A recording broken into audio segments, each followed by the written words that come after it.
లావుగా ఉన్నారా? అయితే ఇది మీకోసం. హలో అండి, నమస్తే. నేను మీ రాజేష్, ఎంవిఆర్ డయాగ్నోస్టిక్స్ వైజాగ్. నేను చాలాసార్లు ప్రతి సమస్య గురించి నాకున్న పరిధిలో నేను ట్రై చేస్తాను.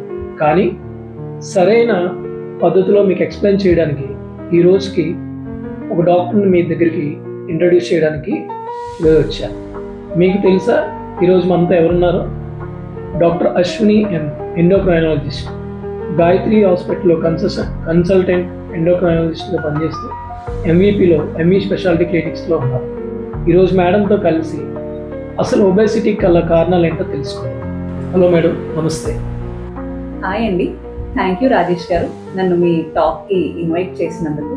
మీరు చెప్పినట్టు ఈ మధ్యన ఒబిసిటీ, లావుగా ఉండడం, ఊబకాయం చాలా ఎక్కువగా పెరిగిపోయింది. అది సాధారణంగా పెద్దవాళ్ళలోనే చూస్తాము, కానీ ఇప్పుడు స్కూల్కి వెళ్ళే పిల్లల నుంచి కూడా అది బాగా పెరిగిపోయింది. దీనికి చాలా కారణాలు ఉన్నాయి.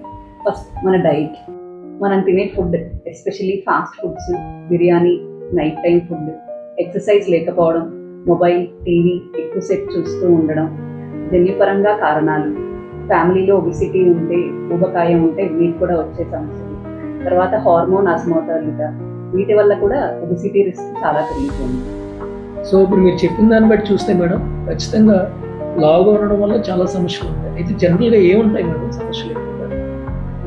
ఒబిసిటీ లేదా ఊబకాయం కేవలం అందం కోసమే కాదు, ఊబకాయం వల్ల చాలా ఆరోగ్య సమస్యలు వస్తాయి.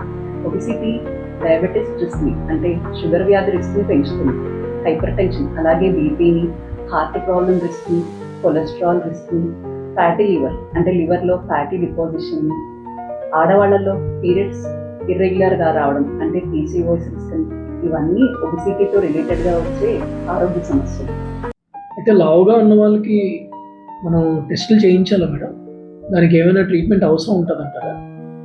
సాధారణంగా ఒబిసిటీని మీ బిఎంఐని బట్టి క్యాలిక్యులేట్ చేస్తాం. అంటే మీ ఎత్తుకు తగ్గ బరువు ఉన్నారా లేదా అనేది చూస్తాం. ఒకవేళ మీ ఎత్తుకు తగ్గ బరువు చాలా ఎక్కువ ఉన్నారనుకోండి, దాన్ని మీకు ఒబిసిటీ ఏ గ్రేడ్లో ఉంది అనేది చూసి దాన్ని బట్టి మీకు ఏ పరీక్షలు అవసరం అనేది చెప్తాం.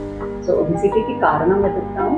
ఒబిసిటీ వల్ల వచ్చే సమస్యలు ఏమన్నా ఉన్నాయా అనేది షుగర్, బీపీ, కొలెస్ట్రాల్, లివర్ టెస్టులు, కిడ్నీ టెస్టులు ఇవన్నీ చేసి చూస్తాం.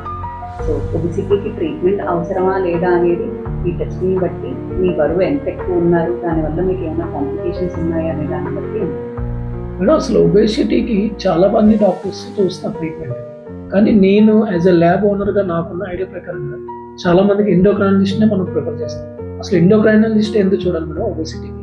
ఎండోక్రైనాలజీ యాజ్ సచ్ శరీరంలో హార్మోన్ అన్ని సరిగ్గా పనిచేస్తున్నాయా లేదా అని చెప్పే బ్రాంచ్ అండి. ఒబిసిటీకి చాలా కారణాలు ఉంటాయి, అందులో హార్మోన్ సమస్యలు కూడా ఒక కారణం. ఒబిసిటీకి ఓవరాల్గా హోలిస్టిక్గా ట్రీట్మెంట్ కావాలి, వెయిట్ తగ్గడానికి, హెల్దీగా వెయిట్ లాస్ అవ్వాలి, మజిల్ ఒక్కటే పోకుండా, అంటే ఫ్యాట్ ఒక్కటే పోకుండా పాటు మజిల్ పోకుండా హెల్దీగా మీకు ఎలాంటి సైడ్ ఎఫెక్ట్స్ లేకుండా వెయిట్ లాస్ కావాలి అంటే ఎండోక్రైనాలజిస్ట్ కన్సల్ట్ చేస్తే మీకు అది పాసిబుల్ అవుతుంది. సో చూసారు కదండి, ఒబేసిటీ అన్నది ఒక క్రిటికల్ ప్రాబ్లం, అలాగే దీర్ఘకాలిక సమస్య కూడా. కాబట్టి మీలో కానీ మీ చుట్టుపక్కల ఉన్న వాళ్ళకి కానీ సడన్గా వెయిట్ లాస్ అయినా, సడన్గా వెయిట్ గెయిన్ అయినా కూడా మీరు ఖచ్చితంగా డాక్టర్ గారు కలవాలి. నిజంగా మేడం, చాలా థ్యాంక్ యూ మేడం. మీరు చాలా అద్భుతమైన సలహాలు ఇచ్చారు. అసలు ఎండోక్రైనాలజిస్ట్ని ఎందుకు కలాలనే విషయం మాకు తెలియపరిచారు. Thank you so much madam. Thank you అండి, thank you for giving me this opportunity. తెలుసు కదండి, ఈ మా చిన్న ప్రయత్నం ఎందుకో తెలుసా? మీ ఆరోగ్యమే మా బాధ్యత. Thank you.